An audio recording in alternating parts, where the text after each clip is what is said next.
우리가 올해 들어서면서 주님의 교회 계획 시리즈를 하고 있습니다. 교회가 이제 만 8년이 지난 이런 시점에서 어느 정도 성장도 하고 앞으로 어떻게 나아가야 될 것인가를 그 방향을 설정을 하고 또 목표를 정확히 일러주고 그 기초를 정확하게 세우지 않으면 사상 누각이 되지 않겠느냐 하는 그런 우려가 있어서, 그래서 주일 오후에 예수님께서 세우신 그 교회가 어떠한 계획을 가지고 세워졌고 어떠한 식으로 운영이 되고 치리가 되었는가, 이거를 제가 알려주는 이 메가도 목사님의 책을 사용해서 알려주는 주님의 교회 계획을 지금까지 11번 여러분에게 이제 설명을 드렸고, 오늘은 이제 주님의 교회 계획 12번째 그 시간으로 오늘부터 이제 시작을 해서 교회 리더십에 대해서 여러분에게 좀 말씀드리려고 그래요.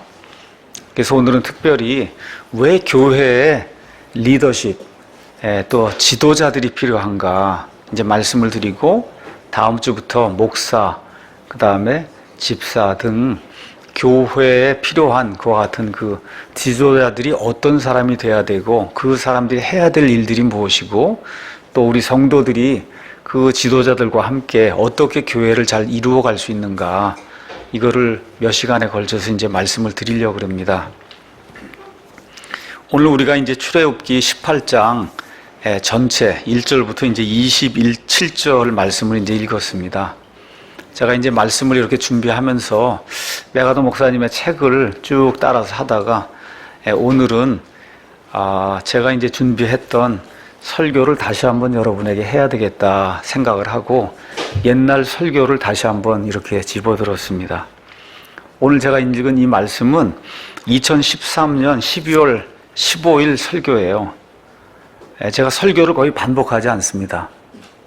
그래서 오늘 한 2년 반쯤 전에 했던 그 설교를 이제 다시 반복을 이제 하는데, 반복하는 이유는 더 이상 더 잘 설명할 수 있는 방법이 없기 때문에, 그래서 이 말씀을 가지고 왜 하나님의 교회, 하나님의 백성에게 리더십이 필요한가, 또 그 리더십에 성도들이 어떻게 순종하고 따라가야만 이 교회라고 하는 이 하나님의 유기체, 하나님의 조직체가 제대로 기능을 발휘할 수 있는가, 그걸 그냥 성경의 사례를 통해서 여러분에게 이제 다시 한번 말씀을 드리고, 특별히 오늘은 제가 어린아이로부터 시작해서 어른에 이르기까지 오후에 원래는 이제 청년들이나 오지 않지만 오늘 좀 같이 와서 들어야 되겠다 이렇게 이제 말씀을 드린 거는, 아이들로부터 시작해서 어른에 이르기까지 이 말씀이 꼭 필요하다고 이제 생각이 돼서 그래서 같이 올라오고 그 이후에 2부 활동을 하자 이렇게 이제 말씀을 드렸습니다. 우리가 지금 사랑 침례교회를 하고 있습니다. 지금까지 교회 여러 군데 다니셨죠? 그렇죠? 저만 해도 하여튼 발 한 짝 집어넣은 것까지 다 따지면 한 수십 개 지금까지 교회를 다녔어요. 연세 드신 분들 가운데 우리 교회 이제 오시는 분들 보면 정말 교회가 평생 숙제구나. 처음에 이게 시작이 참 좋았는데 10년, 20년, 30년, 40년 가보니까 그냥 딴 데 가 있는 거야. 그렇죠? 아예 처음부터 잘못된 데 가 있는 그런 교회를 다니다 오신 분들도 있고, 시작은 좋았지만 끝이 잘못된 이런 교회를 가는 분도 있고, 하여튼 여러 종류의 그 과거 교회에 대한 이와 같은 속앓이를 하고 있는 그런 분들이 이제 굉장히 많이 있습니다. 그래서 한국 사람을 포함해서 미국 사람들도 마찬가지로 교회는 평생 숙제인 것 같아요. 제 아이들 둘이 지금 이제 미국에 살고 있는데, 우리와 같은 이런 독립 침례교회들이 있고 하지만 그럼에도 불구하고 안 돼요. 잘 문화가 다르고 하는 말이 틀리고 생각이 틀리고 이렇게 하다 보니까 잘 안 됩니다. 그래서 미국이라고 교회가 더 잘 되고 한국이라고도 안 되고 이런 것도 아니고, 우리 성도들이 교회에 대해서 올바른 그러한 개념을 확보하지 못하면 어디에 있어도 교회가 대단히 어려운 거예요. 교회는 기본적으로 유기체예요. 유기체라고 하는 건 영어로 이야기하면 올가니즘이다.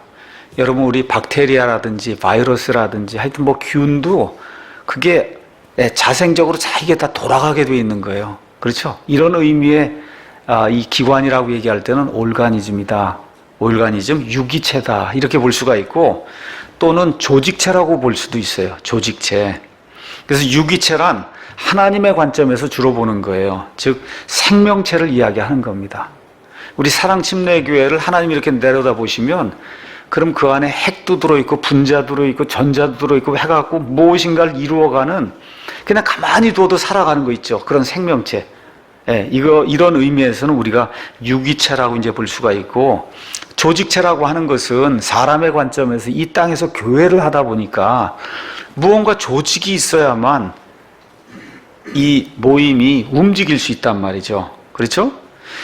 그래서 많은 사람들이 유기체적인 그러한 교회와 그 다음에 조직체적인 교회, 이 두 개에 대해 혼동을 하기 시작하고, 이것이 혼동이 되면 교회가 안 됩니다. 그러니까 또 어떤 분들은 유기체만 강조를 해요. 유기체. 생명체니까 그냥 두면 된다는 거예요. 교회 목사나 뭐나 전혀 간섭하면 안 된다는 거예요. 주일날 밥하는 것부터 시작해서 그냥 다 알아두면 그냥 모든 게 그냥 자동으로 돌아간다. 교회 목사가 설교 이런 거 준비할 거 없어요.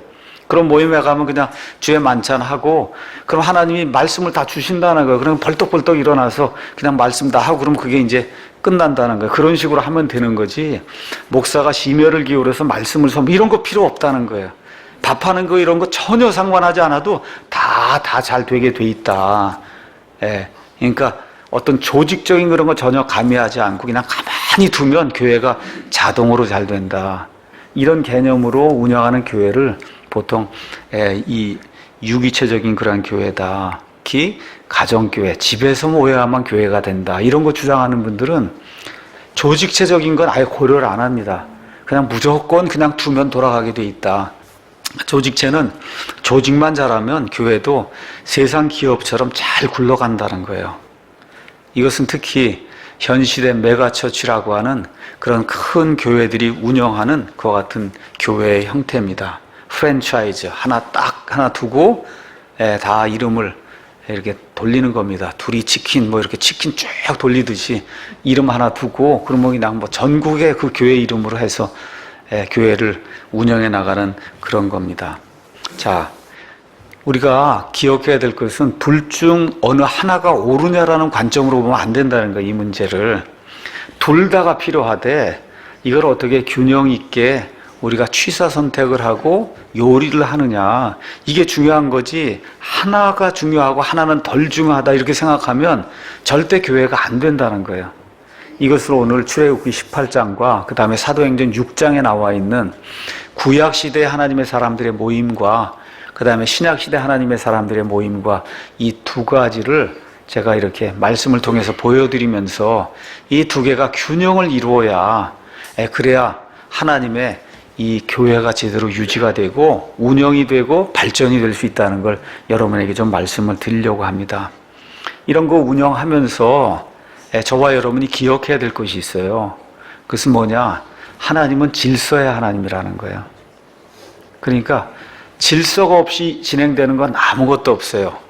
여러분, 심지어 바이러스, 세균 하나도 다 자기들끼리 질서를 가지고 그렇게 움직이지, 그냥 둔다 해도 말 그대로 하나님의 그 전체적인 질서 안에서 움직이는 거예요. 저 우주 공간에 떠 있는 수십 족의, 수백 족의 그 많은 별들이 결코 부딪히지 않고 자기들의 궤도를 따라 지금 돌고 있거든요. 그러니까 생명체를 주장한다고 하더라도 교회 갔더니 교회가 지저분하고 무질서하고 방종에 빠져 있으면 그거는 하나님의 뜻이 결코 아닌 거예요. 그건 하나님의 뜻을 이렇게 내걸면서 방종하게 사는 그런 삶이지 결코 하나님의 뜻이 아니다. 하나님이 질서의 하나님이기 때문에 우리가 왜 교회의 리더십이 필요한가?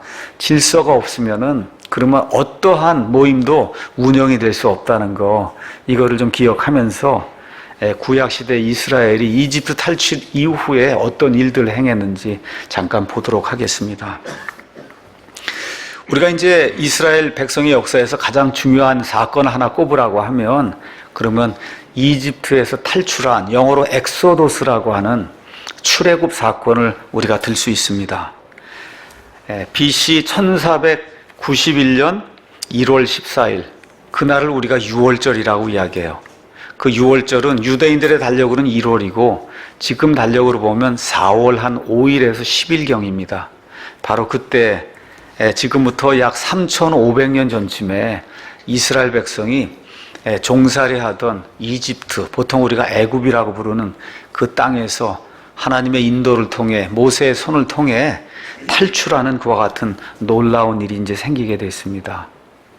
그 당시 탈출할 때 이스라엘 사람들은 남자와 이 수만 주로 셌기 때문에 남자의 수가 정확하게 60만 3,550명이라고 민수기 1장 46절이 기록하고 있어요. 남자가 한 60만 명 됐으니까 한 가정에 그냥 5명 정도라고 생각하시면 곱하기 5 하면 5, 6, 30, 300만 명 정도가 이집트 땅에서 나왔구나. 우리가 이제 생각을 해보면 됩니다. 이집트 탈출한 바로 이후에 파라오가 후회하고 군대를 끌고 돌아오고 홍해가 갈라졌다가 홍해가 다시 합쳐지는 그런 일이 생기고 그 많은 사람들이 먹을 거가 어디 있겠어요. 그렇죠? 그래서 먹을 거 사건이 생기면서 만나가 주어지고 또 마셔야 될 거 아닙니까? 그래서 반석에 물이 나오고 이런 가운데 하나님의 원수 아말렉이 저 후방에 있던 이스라엘 백성을 치고 뭐 여러 가지 그런 일들이 한 2달 동안 이제 생겨나는 거예요. 그렇죠? 근데 이때까지는 이 이스라엘 백성 300만 명이 유기체로서 특별한 조직이 없이 그때까지 이 하나님의 백성의 그런 역할을 했습니다. 특별 조직이라고 하는 건 단 하나, 모세와 함께 장로들이 있었어요. 근데 그 당시에 장로는 뭐냐? 부족들의 대표를 장로라 그랬습니다.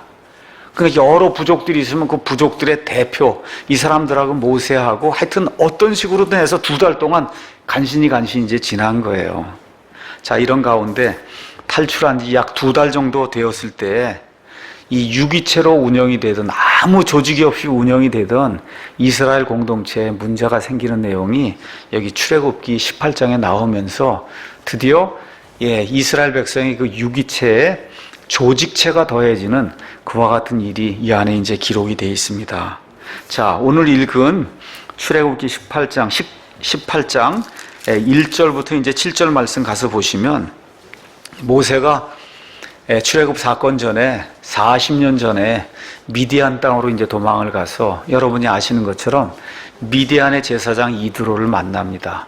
그래서 그 딸 중에 하나 이제 십보라를 취해서 그래서 2 아들을 낳는데 2 아들의 이름이 3절 가서 보니까 하나는 게르솜이고 하나는 엘리에셀이다. 이렇게 이제 기록이 되어 있습니다. 자, 그래서 모세의 장인 이드로가 모세를 방문하는 그런 내용이 나와 있어요. 그래서 이집트 탈출한 이후에 시내산에 도달해서 하나님의 이 율법, 하나님의 그 10계명을 받기 전에 자기가 먼저 보냈던 그 아내와 2 아들, 그 2 아들을 데리고 이 미디안 땅에서 자기의 장인이 이 모세를 찾아오는 그런 내용이 그 안에 이제 기록이 되어 있습니다. 8절에서 이제 12절 가서 보면 장인이 모세가 들려주는 이집트 탈출 이야기를 듣고는 여호와 하나님을 찬양하는 그런 내용이 그 안에 이제 기록이 되어 있습니다. 그래서 여러분이 잘 아시는 것처럼 구약 시대에 구원받은 그 이방인들의 수가 별로 많지 않습니다. 그 이방인들 가운데 대표적인 인물로 여기 지금 모세의 장인 이드로가 하나 나오고 창세기 14장에 멜기세덱이 나오고 그 다음에 욥기에 욥이라고 하는 그런 이방 사람이 나와요. 대충 요런 정도 사람들, 또 여자들 가운데는 모압 여인 룻이 나오고 그렇죠? 뭐 요 정도 사람들이 이방인들로 구원받은 그와 같은 역사가 이제 성경에 이제 기록이 되어 있습니다. 그래서 전심으로 하나님을 찾으면 이방인이라 할지라도 하나님께서 구원의 길을 열어주신다. 이 내용이 성경에 이제 기록이 되어 있습니다. 자, 이드로가 나이가 들은 상태에서 지금 모세의 가족을 다 데리고 와서 모세의 진영에 이르러서 가만 보니까 이게 큰 문제가 발생한 것을 알게 된 거예요. 어떤 문제가 생겼느냐? 13절 가서 보겠습니다. 12절 읽어볼게요. 모세의 장인 이드로가 하나님을 위하여 번제 헌물과 희생물을 취하매 아론과 이스라엘 모든 장로가 와서 모세의 장인과 함께 하나님 앞에서 빵을 먹으니라. 바로 그 다음 절에 다음 날 모세는 백성을 재판하기 위해 앉았고 백성은 아침부터 저녁까지 모세의 곁에 섰으므로 모세의 장인이 그가 백성에 행한 모든 일을 보고 이르되 그대가 이 백성에 행하는 이 일이 도대체 무엇이냐? 어찌하여 그대는 홀로 앉아있고 온 백성은 아침부터 저녁까지 그대 곁에 서 있느냐 하고 묻는 내용이 그 안에 기록이 되어 있습니다. 자, 모세의 문제를 한번 살펴보겠어요. 아내와 두 아들들이 멀리 떨어져 있다가 지금 장인과 함께 같이 왔습니다. 그러면 그래도 며칠 정도 좀 시간을 내서 자기 아내와 또 두 아들과 함께 또 장인이 그렇게 40년 동안 자기를 봐줬던 장인 아니에요? 그렇죠? 그 장인과 함께 그래도 며칠, 지금식으로 얘기하면 휴가를 좀 내고, 그렇죠? 좀 그러면서 즐겁게 이렇게 지내면서 시간을 내서 휴식도 취하고 뭔가를 해야 되는데 성경 가서 보니까 장인이 와서 음식 먹고 바로 그 다음날부터 지금 재판하기 시작을 했다고 성경이 이야기를 하고 있는 거예요. 그렇죠? 바로 다음날부터. 문제의 원인이 뭐냐? 모세가 백성들의 모든 문제를 재판했다는 거야. 백성의 모든 문제. 그러니 300만 명이 있는데 그 한 사람 앞에 와서 내리 줄을 서서 재판을 받으려고 하니 말 그대로 밥 먹을 시간, 앉아서 뭐 할 수 있는 시간이 도저히 거의 끝이 없는 그런 일을 하고 있는 거를 이드로가 보니까 너무 답답했던 거예요. 그렇지 않습니까? 예. 그래서 16절에 있는 대로 모세는 재판을 통해서 그냥 열심히 하나님께서 이렇게 말씀하신다, 하나님의 법이 이렇다, 규례가 이렇다 열심히 가르쳐 주는데 본인은 영의 양식을 먹을 그런 시간이 없는 겁니다. 다시 말씀드려, 양들을 먹이기 위해서는 이 지도자, 목사, 여기 아니면 모세 이런 사람이 먼저 먹어야 남에게 영양분을 공급해 줄 수 있는데 본인이 앉아서 쉴 수 있는 시간도 없을 정도로 이렇게 바쁘게 돌아가니까 이것은 지도자에게 합당하지 않다 하고 이드로가 조언을 주는 거예요. 한국교회의 가장 큰 문제가 뭐냐? 목사가 너무 바쁜 거예요. 우리 교회의 나라 목사님들이 얼마나 압박을 당하는가 한번 생각해 보세요. 일주일 7일 동안 새벽 기도해야죠. 예배가 몇 번이에요. 신방 다녀야죠. 그렇죠. 또 거의 모든 거 다 CEO로 앉아서 계획 짜야죠. 다 불러서 그렇죠. 조직을 관리하고 운영해야죠. 언제 성경 말씀 보고 언제 경건서적을 읽고 언제 설교를 앉아서 몇 시간인가 앉아서 어떻게 설교해야 될 것인가 언제 생각을 해요. 그렇지 않습니까?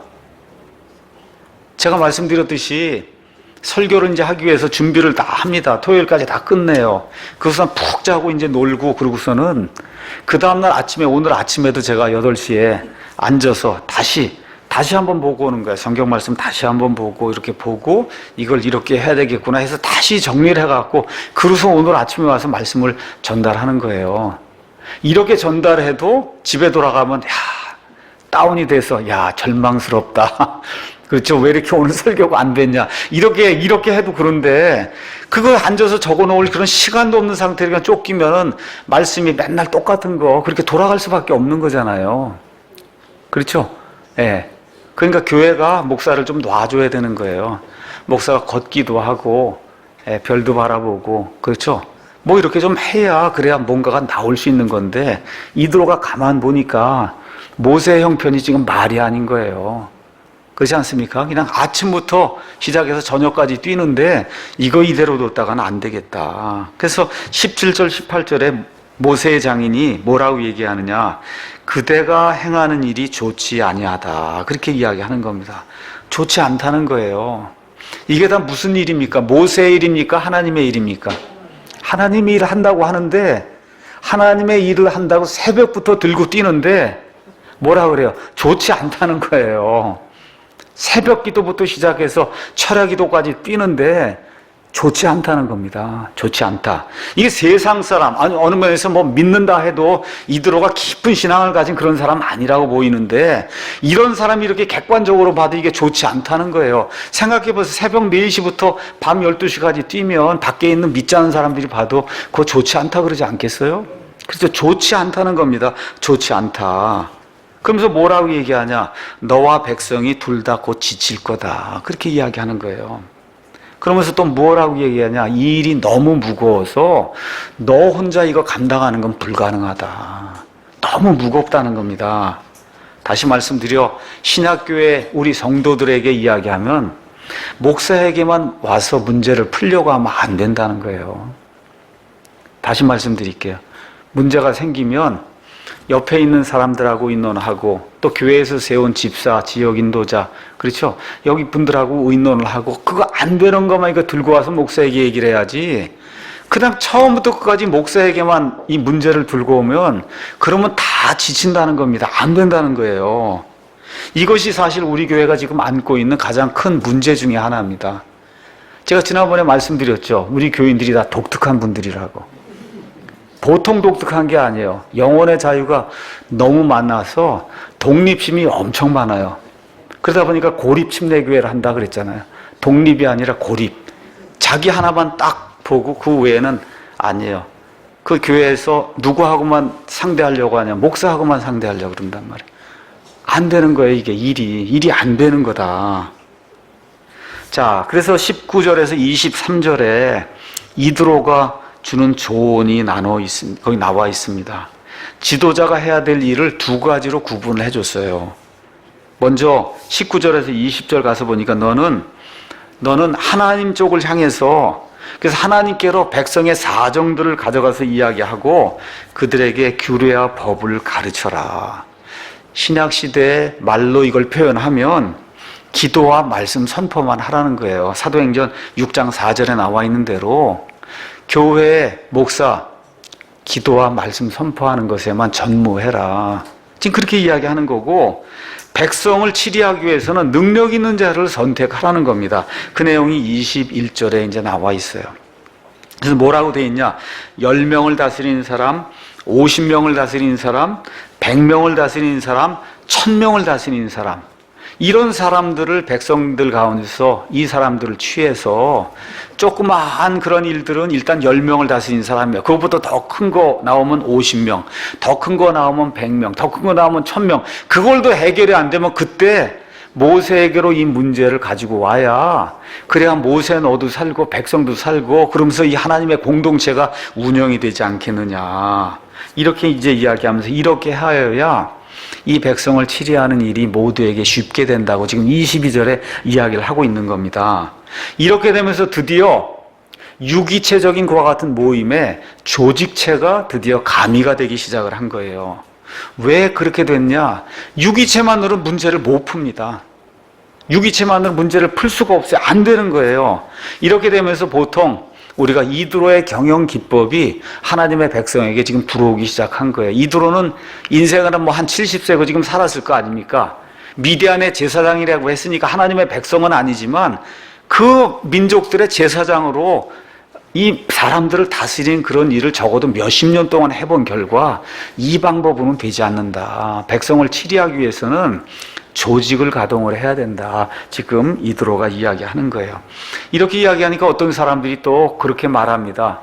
아니, 세상 경영기법을 교회 안에 가지고 들어오면 그게 맞는 일이냐. 그렇죠. 그렇게 주장하는 분들이 또 있는 거예요. 이 유기체 교회만 이야기하는 분들은 그 세상 경영기법이지 그걸 들고 들어오면 안 된다. 아닙니다. 이드로가 교리와 아니면 율법 문제를 가지고 이야기했으면 그건 월권행위에 안 되는 일이에요. 이렇게 하나님의 법을 하고 뭘 해야 된다 이런 거 얘기하면 그건 안 되는 일이에요. 이방인 아닙니까? 그렇죠? 겨우 구원받은 사람이 어떻게 하나님의 교리를 가르치고 감 나와라 대추 나와라 그렇게 할 수 있어요? 그건 안 되는 일이에요. 근데 지금 이드로가 이 모세에게 가르쳐 준 것은 인간이라면 누구나 상식적으로 생각할 수 있는 인생 경험에서 나온 인생의 조언을 준 거잖아요. 맞습니까, 여러분? 그래서 인생의 조언 준 거예요. 상식 수준의 그런 이야기를 한 거예요. 이런 것을 받아들이지 않으면 그 교회는 소망이 없는 거예요. 소망이 없는 거.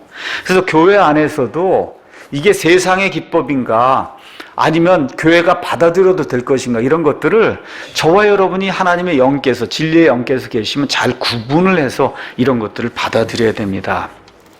자, 오늘 오후에 여기 있는 것처럼 우리가 사랑침례교회와 함께하는 이영현 교수의 온라인 마케팅 강좌 이렇게 해갖고 이제 오늘 요거 끝난 이후에 3시간 정도 SNS 이 사이버 스페이스라는 공간이 뭐고 이 안에서 어떻게 온라인으로 해서 사람들에게 내가 원하는 정보를 전달할 수 있을까? 이런 것들이 이제 오늘 오후에 이제 3시간을 하게 됩니다. 이거 하게 된 배경을 여러분에게 잠깐 좀 소개를 좀 드려볼게요. 사도 바울 당시에 바울이 한 2만 킬로를 돌아다니면서 하나님의 말씀을 한 30년 동안 선포를 했어요. 사도 바울이 하나님의 말씀을 그의 표현대로 이야기하면 편만히 전달했다 그랬어요. 유럽 대륙 거의까지 스페인까지 이렇게 해서 편만하게 전달했다 그랬어요. 그 편만하게 전달하기 위해서 가장 중요한 것이 뭐냐? 로마의 도로였어요. 로마 사람들이 잘 닦아놓은 그런 도로예요. 사도 바울이 이건 세상 사람들이 만들어 놓은 길이야, 이걸 내가 뭐하러 사용을 해 하고 산골짜기로 다니고 이랬으면 아무것도 못합니다. 그렇죠? 그 길은 세상 사람들이 닦아놓은 거지만 꼭 세상 사람들만을 위한 게 아니잖아요. 그렇죠? 사도 바울이 그 길을 잘 이용하고 해로를 잘 이용하고 심지어 그가 로마 시민권자라고 하는 그런 특권까지도 이용을 해서 그 모든 것을 하나님의 영광을 위해 사용하게 될 때 말 그대로 로마에까지 편만하게 하나님의 복음을 선포하는 그런 일을 감당했단 말입니다. 지금 21세기에 저와 여러분이 전달해 주고 싶은 그와 같은 정보가 뭐냐? 뭐예요? 하나님의 완전한 말씀이 있다는 거 맞습니까? 그렇죠? 하나님의 은혜로 거저 구원받을 수 있다는 구원의 복음의 소식, 그게 우리가 전달해야 될 정보 맞습니까? 그렇죠? 지금 사람들이 가장 쉽게 접하는 그와 같은 통로가 뭐예요? 그게 인터넷이고 사이버 스페이스잖아요. 그렇죠? 그렇기 때문에 그게 악한 용도로 사용이 되기도 하지만 우리 그리스도인들의 입장에서는 가장 쉽게 우리가 전달하고 싶은 그런 정보를 이렇게 소통할 수 있는 가장 좋은 그 길이 지금 인터넷에 뚫려 있는 거예요. 그렇잖아요. 그러니까 어떻게 해요? 적극적으로 활용을 해서 어떻게 하든지 하나님의 올바르고 유용한 그런 정보가 들어가서 한 영혼이라도 구원할 수 있도록 만들어야 되겠다. 이게 지금 우리가 가지고 있는 이와 같은 것을 바라보는 그런 관점인 겁니다. 그래서 목사와 우리 교회 지도자들이 다 같이 의논을 하고 이 일을 우리가 한번 해보자 하고 오늘 시간과 또 돈을 들여서 이와 같은 일을 오늘 진행을 하는 겁니다.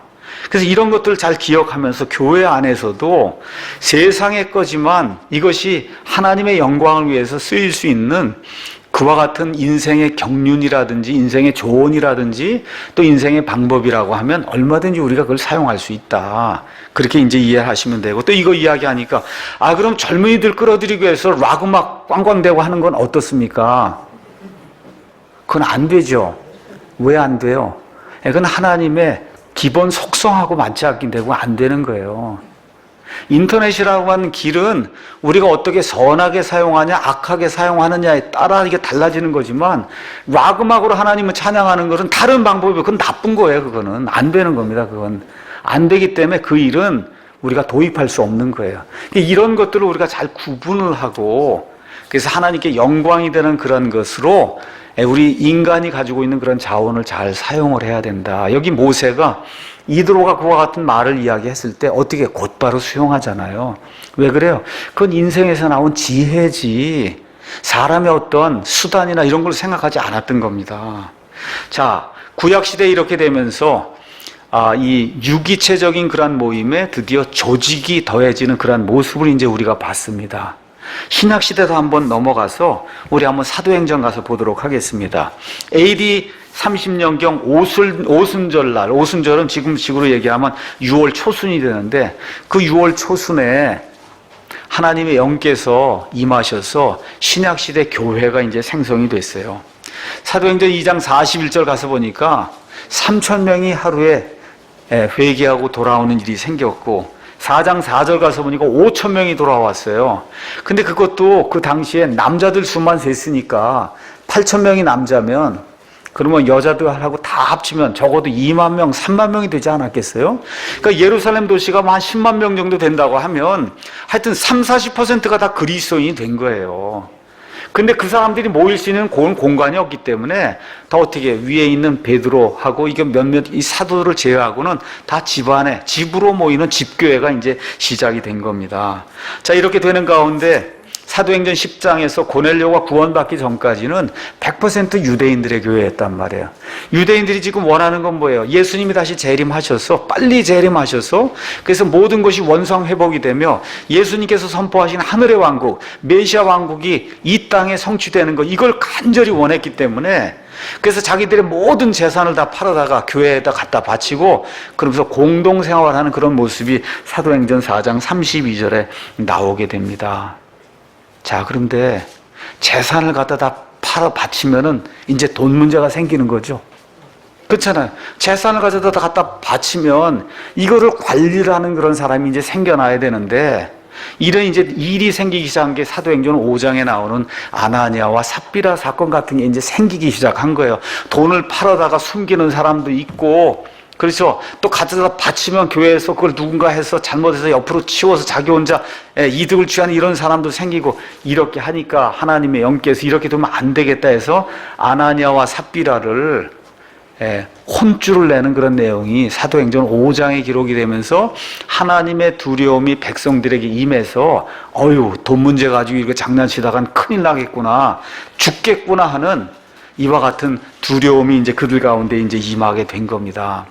자, 이게 끝난 다음에 또 무슨 문제가 생겨? 6장 가서 보니까 사람들이 계속해서 늘어나는데 유대인들 가운데 과부가 있는데 이 과부들을 대하는데 문제가 생겼다는 거예요. 히브리 말을 하는 그런 과부가 있고 유대인들 가운데 외국에 살다가 이렇게 들어오면서 그리스 말을 하는 그런 과부가 있는데 이 두 사람을 차별 대우를 하는 거예요. 구제물을 가져다 주는데 누구에게만 더 많이 가져다 줘요? 유대 땅에 원래 살던 히브리 말 하는 과부에게는 많이 주고, 그렇죠? 이 외국 땅에서 살다가 이게 들어온 이 그리스 말 하는 과부에게는 적게 주니까 어떻게 불평불만이 생겨나게 된 거예요, 교회 안에. 그러니까 이게 무슨 얘기를 하는 거냐? 이제부터는 유기체로는 교회가 움직이지 않겠구나. 이 구약 시대에 이 이드로의 조언이 생겼던 그 배경과 마찬가지로 교회에서는 안 되겠다는 거예요. 그래서 한번 가서 사도행전 6장 가서 보겠습니다. 사도행전 6장 2절에서 4절 가서 보니까 이런 말씀이 이제 기록이 되어 있습니다. 2절, 이에 12사도가 제자들의 무리를 자기들에게 불러 이르되 우리가 하나님의 말씀을 버려두고 상을 섬기는 것은 합당치 아니하니, 이거 내가 빵 나눠주고 뭐 이런 거 하다 보면 하나님의 말씀을 언제 전달하냐는 거예요. 난 이제 그런 거 하는 거는 합당치 않다. 그러면서 그러므로 형제들아, 너희는 너희 가운데서 정직하다는 평판이 있고 성령님과 지혜가 충만한 사람 7을 찾아내라. 우리가 이 일을 그들에게 맡기고 오직 우리는 계속해서 기도와 말씀 사역에 전념하리라. 이렇게 이야기하면서 유기체만으로는 교회 경영이 안 된다고 하는 거를 신약과 구약이 둘 다 우리에게 분명하게 지금 보여주고 있는 거예요. 이래서 어떻게 되는 겁니까? 조직체를 이제 꾸리기 시작하는 거예요. 조직이 형성이 되는 거예요. 목사가 빵 배급하는 거, 구제하는 것까지 일일이 다 들고 뛰면 언제 말씀 전하고 언제 묵상을 하고 언제 기도하고 안 된다는 겁니다. 너희 가운데서 선한 자들을 찾아내면 그러면 그들에게 그 모든 것을 맡기고 우리는 본래의 목적 뭡니까? 말씀 전하고 사람 구원하고 기도하고, 그렇죠? 묵상하고 이런 일들에만 전념하겠다. 그래서 신약과 구약을 우리가 둘을 컴바인해서 같이 살펴보니까 원리가 동일하다는 거예요. 교회가 처음 형성이 될 때, 또 교회가 작을 때에는 목사가 홀로 유기체 교회를 관리하면 모든 일을 할 수가 있습니다. 우리 교회 성도들 지금까지 하나도 나가지 않고 다 여기 그대로 있으면 한 1,500명, 2,000명쯤 될 것 같아요. 근데 많이들 나갑니다. 나가는 이유 중에 하나가 뭐냐? 교인이 50명이 될 때는 같이 계란 라면도 끓여 먹고, 그걸 삼계탕이라 그러는데 라면도 끓여 먹고 뭐도 하고 이렇게 다 하는데 그때가 그립지, 이거 사람 500명 되고 그러니까 못 한다는 거야. 이게 나 이런 교회는 못 하겠다. 그러면서 아예 정해 놓는 거야. 이 교회는 헌법에다가 좀 적어라. 뭐라고 적습니까? 200명이 넘으면 무조건 교회 사람들 딴 데로 보내는 거를 헌법에 적으시오. 여러분, 교회가 그렇게 운영이 됩니까? 그렇게 마음대로? 150명 넘으면 무조건 나눠주라는 거예요. 200명 넘으면 나눠주고. 그게 그렇게 될 것 같으면 얼마나 좋아요. 그게 안 되지 않습니까, 이게. 그렇잖아요.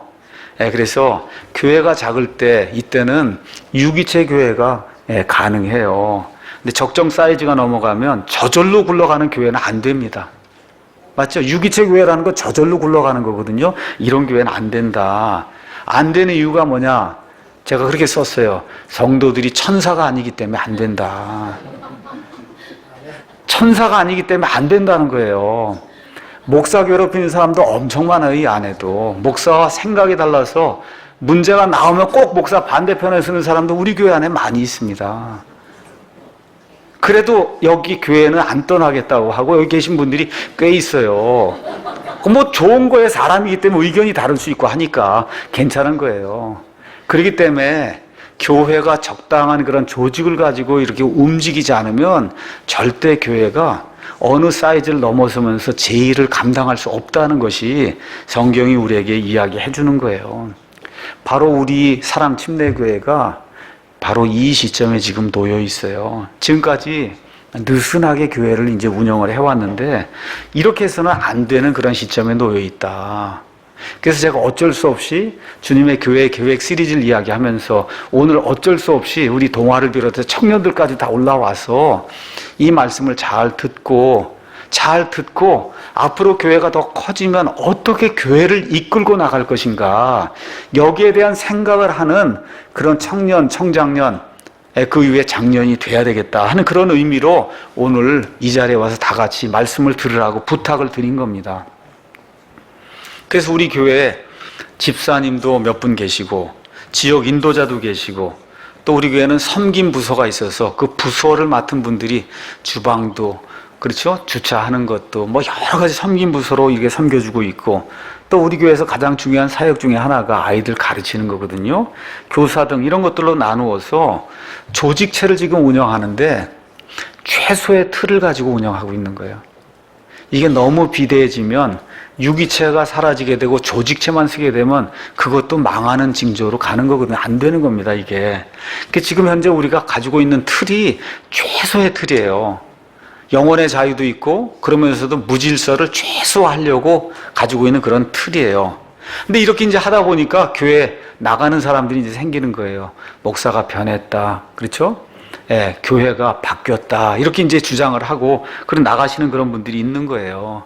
그것도 뭐 그분의 영혼의 자유이기 때문에 뭐 그거 제가 옳다 그르다 뭐 얘기할 필요는 없습니다. 다만 저와 여러분이 이 교회를 하면서 기억해야 될 게 있어요.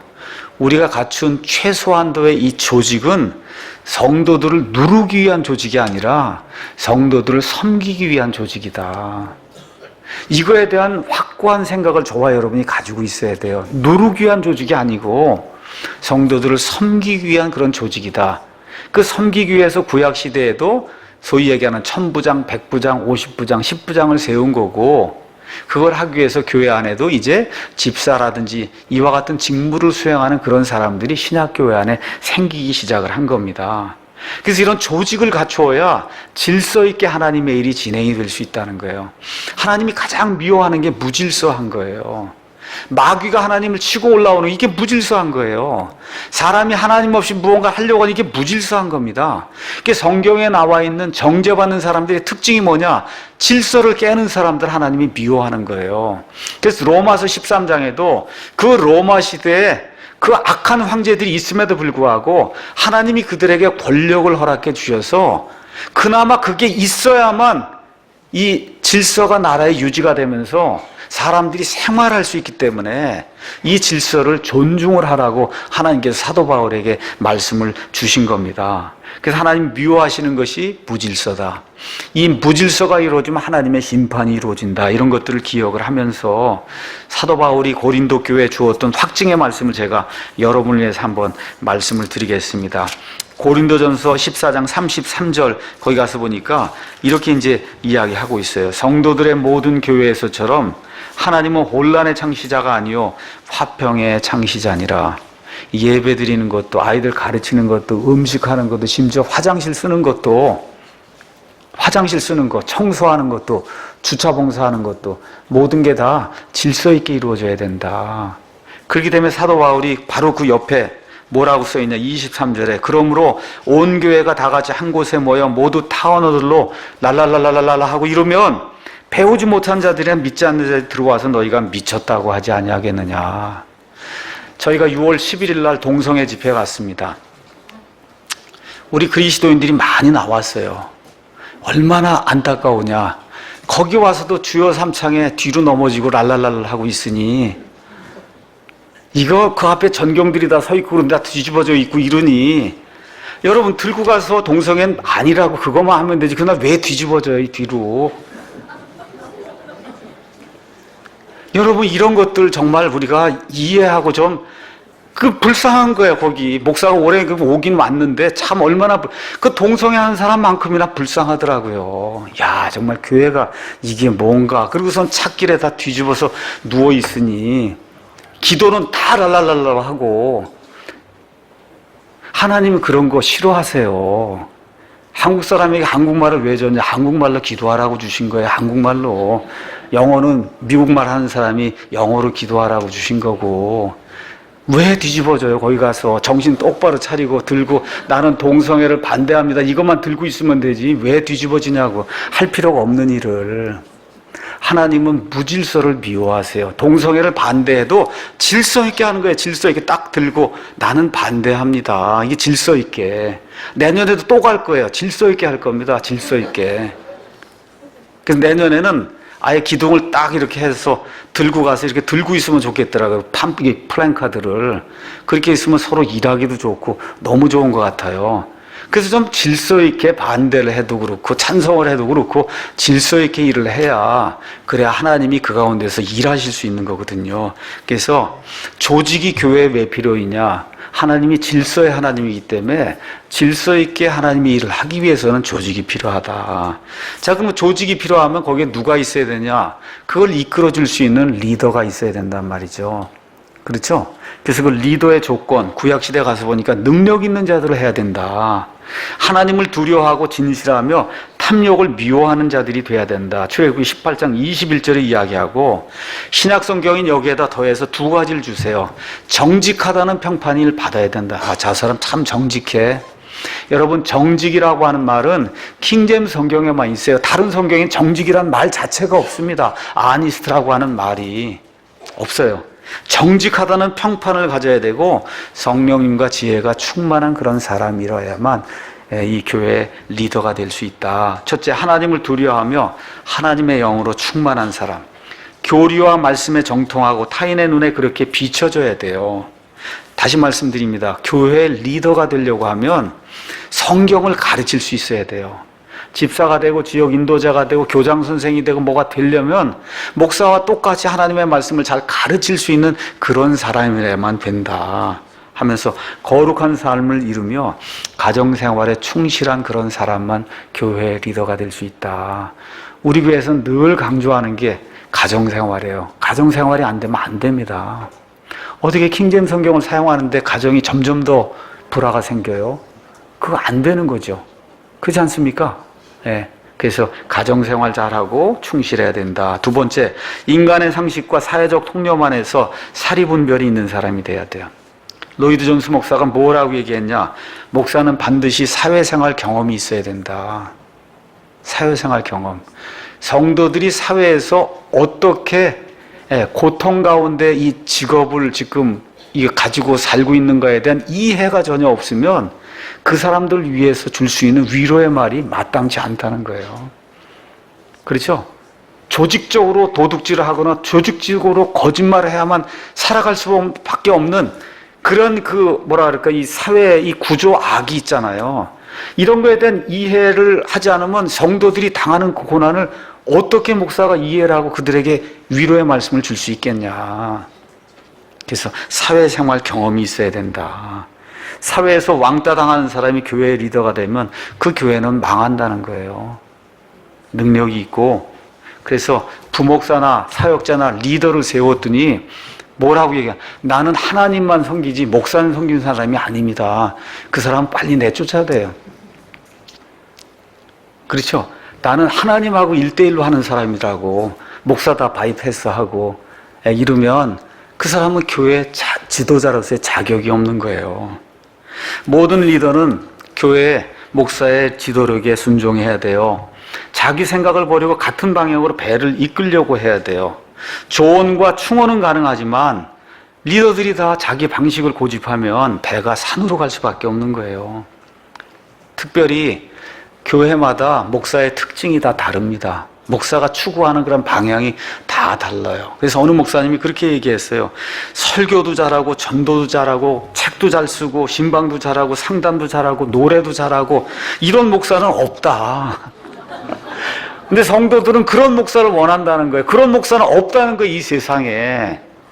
A교회 목사, B교회 목사 다 특징이 있고 다 다르기 때문에 우리 사랑침례교회에 들어왔으면 이 목사가 좋아하는 취향을 따라서 믿음 생활할 수밖에 없다는 거예요. 그게 아니면 다른 데로 가야 돼요. 이 안에서 자꾸 불평하면 모든 사람이 힘들어지는 겁니다. 힘들어지는 거예요. 마지막으로 탐욕이 없는 그런 사람이 돼야 된다. 자리 다툼하는 사람 안 돼요, 우리 교회에서. 우리가 집사 형제들도 로테이션 하면서 가능하면 좀 돌아가는 그런 방향을 우리가 이제 모색을 하고 그렇게 하고 있어요. 예.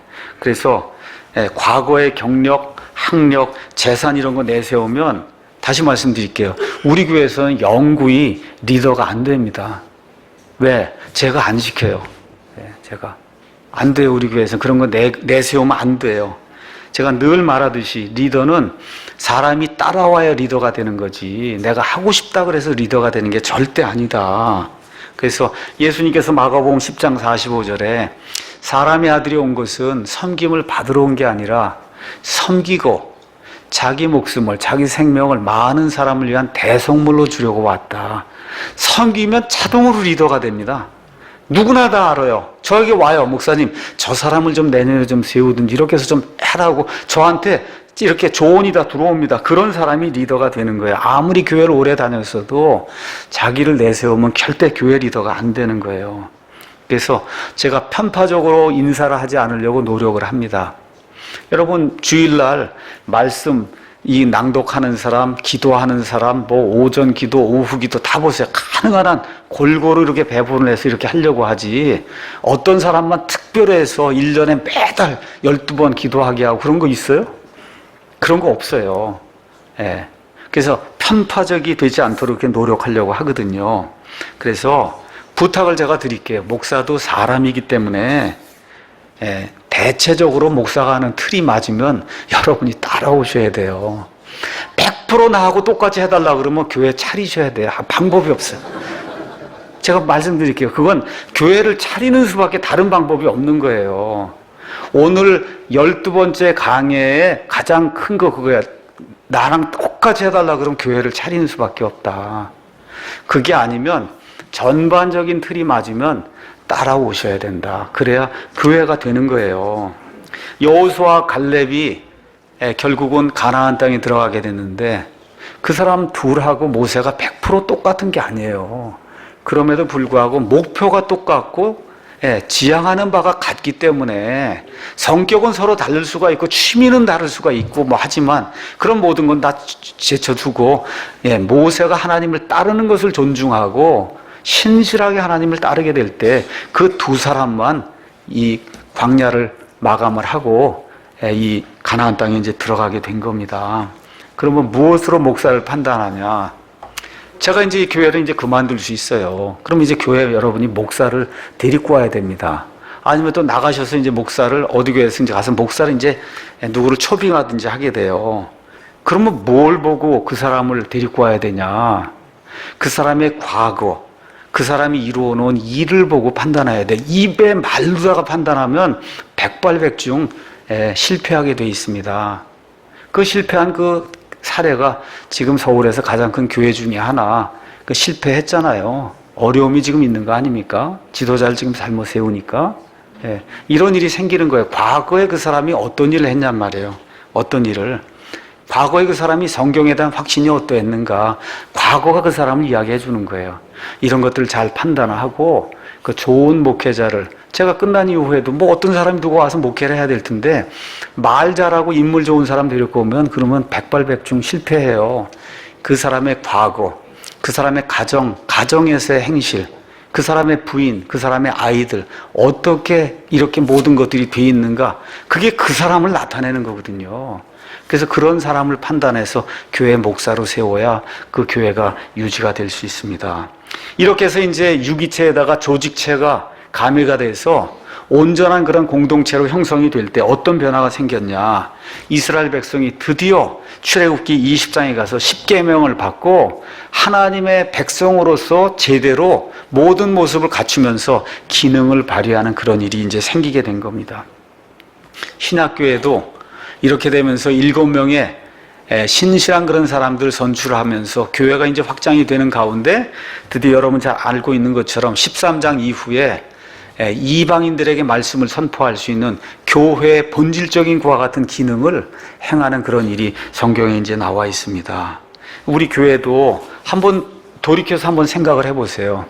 우리 교회에서는 한 4년 정도만 다니면 지금 그럼 우리 교회 가장 높은 데 있는 분들이에요. 4년 정도. 생각해 보세요. 8년 전에 한 10명 정도에 시작을 해서 40명, 뭐 100명 뭐 이렇게 오는 가운데 또 나간 사람들이 반이 있고 뭐 이렇게 하다 보니 지금 우리 교회에서 뭐 7년 됐다 그러면 거의 제일 높이 있는 연륜으로 봐서 우리 교회 그런 상태거든요. 이런 가운데 우리가 미디어 선교를 하겠다 하고 유튜브에 설교 말씀을 올린 게 지금부터 딱 4년 됐습니다. 2012년 5월. 2012년 5월에 유튜브 해서 올렸는데 한 달에 몇 명이 들었냐? 2,100명이 들었어요. 한 달에. 지금 한 달에 한 20만 명이 들어요.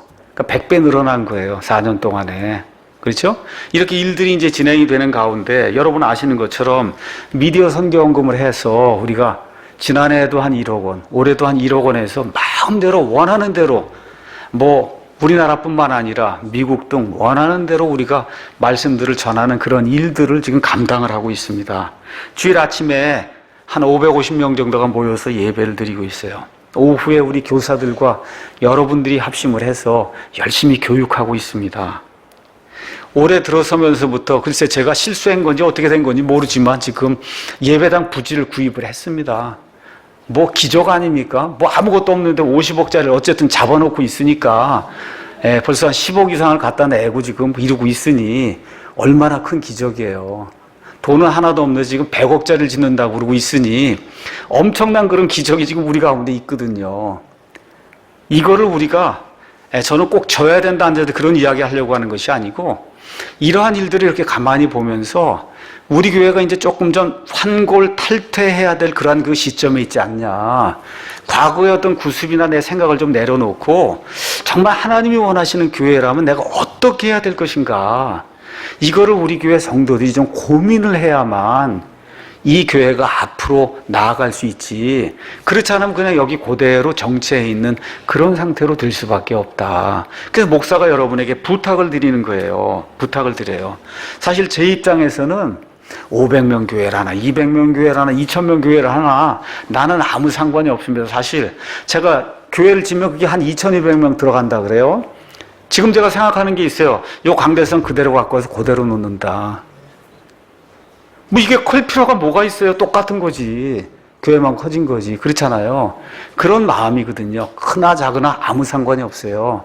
다만 여러분의 아이들과 장래를 위해서 어떤 것이 옳을 것인가는 여러분이 결정을 하고 그 분위기가 이렇게 좀 완성이 이렇게 좀 성숙하게 되면 예배당을 지을 수 있는 거고 그게 아니고 이 목사 이후에는 소망이 없는 것 같다 해서 다 뒤로 쳐지면 그러면 못하는 거예요. 이래도 하나님의 뜻이고 저는 저래도 하나님의 뜻이라고 믿습니다.